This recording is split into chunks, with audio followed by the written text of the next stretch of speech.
A magnificent lion, ensnared and tearing at the brink of life and death.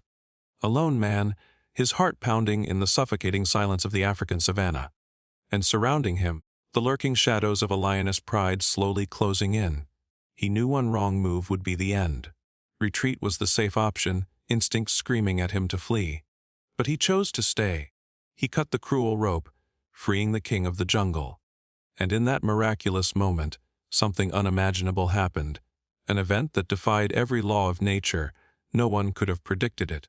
Stay until the very end, because this story will shake your deepest beliefs about courage, survival instinct, and unspoken connection.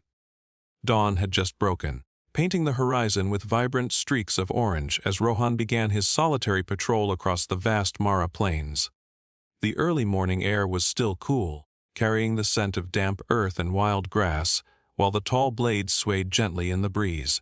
For others, it might have been just another ordinary day on the savanna. But for Rohan, this morning held an unusual, indefinable feeling. The silence seemed to condense as if the very land held its breath, awaiting something about to unfold. As Rohan slowly drove his off-road vehicle along a narrow dirt track, his eyes inadvertently caught unusual movement in the distance, near an ancient baobab tree. He slowed down, his heart quickening. Fresh footprints imprinted on the damp ground caught his attention. But they weren't animal tracks, they were human footprints. And they were very recent, clear down to every toe mark. The seasoned ranger frowned with concern. Poachers. A hot surge of adrenaline coursed through him, and he gripped the steering wheel tightly, ready to face whatever lay ahead. Then he saw a large body, dangling upside down between the thick branches of the tree. A male lion. Rohan slammed on the brakes, the tires screeching then falling silent. He stepped out of the vehicle, each step towards the horrific scene feeling incredibly heavy. The lion swayed weakly, caught in a primitive trap made of knotted ropes and sharp metal hooks. Its powerful body trembled violently with pain. But what stunned Rohan wasn't just the lion's pathetic condition, it was what lurked around it. Two lionesses, their eyes sharp, stood a few meters from the tree, motionless, their gaze fixed on him. The tension in the air was suffocatingly thick. Rohan knew well the dangers of approaching an injured wild animal, especially when other members of the pride were nearby. One wrong move, one careless gesture, could cost him his life. But he also knew that if he did nothing, that poor lion wouldn't survive for another few hours. The rope was cinched tightly around its belly, restricting its breathing, and fresh blood slowly stained its golden fur. Despite the imminent danger, something about that scene touched Rohan deeply. There was despair in the wild eyes of the lion, but also something else, a silent plea. Strangely, the lionesses did not attack, they merely watched in silence, as if they somehow knew that this man posed no threat, as if they were waiting for a decision, a choice. Rohan took a deep breath. He knew he faced a choice that would test not only his courage, but also his humanity. He could turn back to the vehicle, call for reinforcements, and wait for the rescue team to arrive. But time was not on his side. Looking into the lion's tormented eyes, he made the final decision. He would go forward. He would try to save him, even if he was surrounded, even if he was alone. And in that moment, in the tense silence between man and beast, a new chapter of the story began to be written, redefining every notion of courage and connection. Rohan knew that every second counted. The trapped lion no longer roared, it was gasping for air, its chest heaving with difficulty. Blood ran down its golden fur, and its once sharp eyes were now dull and hazy. The trap held it tightly by the belly, restricting its movement and severely affecting its circulation. Rohan looked at the lionesses. They stood there, motionless but highly alert. They showed no aggression, simply observing his every move. It was as if they were waiting for something. Perhaps a decision from him, and Rohan knew this decision rested solely with him. The fear was real, but the urgency was far greater. The lion's life hung by a thread. Rohan took a deep breath, went to the back of his truck, and carefully unloaded his equipment. He retrieved a specialized climbing rope, a razor-sharp cable cutter, and an emergency first aid kit. He closed the tailgate gently, making no sound, no sudden movements. He returned to the tree. He felt the lioness's gaze burning into his back. Every step towards the lion increased the tension in the air. But Rohan continued. When he arrived, he examined the trap. It was primitive yet incredibly sophisticated, made of twisted ropes and metal hooks, highly effective and lethal. Leona, the male lion, though exhausted, was still conscious. Rohan spoke softly, his voice calm, as if the lion understood his every word. "I'm going to get you out of there." He tied the rope to his belt and began to climb. The branches creaked slightly under his weight, but he ascended with precision and determination. Every movement was calculated. A few meters from the ground, he firmly braced himself on a thick branch, positioned himself next to the main knot of the trap, and pulled out the cutter. Time seemed to stand still. A misplaced cut could worsen the injury, even lead to death. But delay was also not an option. Rohan set the blade firmly. In one decisive and powerful motion, he cut through the rope. Leona fell with a heavy thud onto the tall grass. Rohan quickly jumped down and ran towards him. The lionesses suddenly moved a step forward. He stopped, his heart pounding.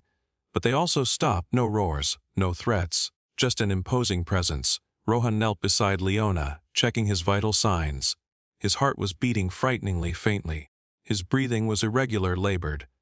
The rope mark was deeply etched into his flesh, but fortunately, there were no obvious fractures. He wiped away the blood with a clean cloth and ran to the car to get a syringe. He prepared a dose of circulatory medicine and returned. Quietly, he lifted the lion's head and injected the fluid into his jugular vein. Time seemed suspended, while the lionesses continued to watch his every move. Rohan waited. The lion's chest slowly moved. Slowly, but with a faster rhythm. This was the first sign of life. Life was still surging! He carefully cleaned the wound, made a temporary bandage, and stepped back a few paces, his body utterly exhausted. The lionesses were still there, very close, but at peace. As if they knew he was not an enemy. He was their only hope. The silence that followed was louder than any roar. Rohan took a few steps back, but at that moment the two lionesses began to move. Slowly, deliberately, but firmly, they surrounded the fallen lion, and at the same time, they closed the circle around Rohan. The ranger's heart quickened. Although they showed no aggression, the wild instinct of these animals remained unpredictable. He stayed still, controlling his breathing, attentive to their every subtle gesture. The two lionesses approached until they were a few meters away. One of them looked directly at him with profound eyes. Then, instead of attacking as Rohan had anticipated, she unexpectedly lay down beside Leona. The other came a little closer, gently licked Leona's blood-stained cheek, and then also lay down in silence. Rohan couldn't believe his eyes. Instead of an aggressive outburst, there was a strange acceptance. He was surrounded, yes, but by trust, not threat. Rohan remained still for several minutes, observing the three lions before him. The suffocating tension seemed to have dissipated, replaced by a strange and unexpected calm.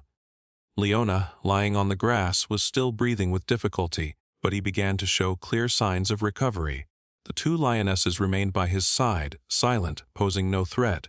Zara gently licked Leona's wound, while Nala kept her gaze fixed on Rohan, not as a warning, but as a silent, understanding observation. He knew he had been accepted, if only temporarily, into that private and sacred moment of pain and concern. With quiet movements, the radio on his hip crackled. He answered, reporting that the situation was fully under control, and requested the support team to remove the remaining traps along with veterinary assistance for Leona. As Rohan spoke, he saw Leona try to move his front legs. Nala approached him and gently touched him with her nose, encouraging him. A few minutes later, Leona managed to roll onto his side, with tremendous effort. Zara lay down beside him, shielding him with her body like a mother protecting her cub. Rohan stood up. Only the wind whispering through the tall grass and the faint crackle of the radio broke the sacred silence of the savannah. In that moment, Rohan realized something had changed forever. This was not just a routine patrol. He had crossed an invisible boundary, a wall separating fear and trust between man and beast. And in that brief moment, amidst the immense vastness of the Mara, something extraordinary was born: mutual respect and profound understanding. Leona, with extraordinary effort, pushed himself onto his paws and let out a low rumble, not a threatening roar, but a sound of deep gratitude. Rohan silently watched him from a distance. Nala followed him with her sharp yet trusting eyes, while Zara remained by her mate's side. The sun had fully illuminated the savannah when the support team arrived, collecting the cruel traps left behind by the poachers. Before leaving, Rohan took one last look at the lion trio. Leona watched him steadily, his gaze as if recognizing the one who had granted him a new life.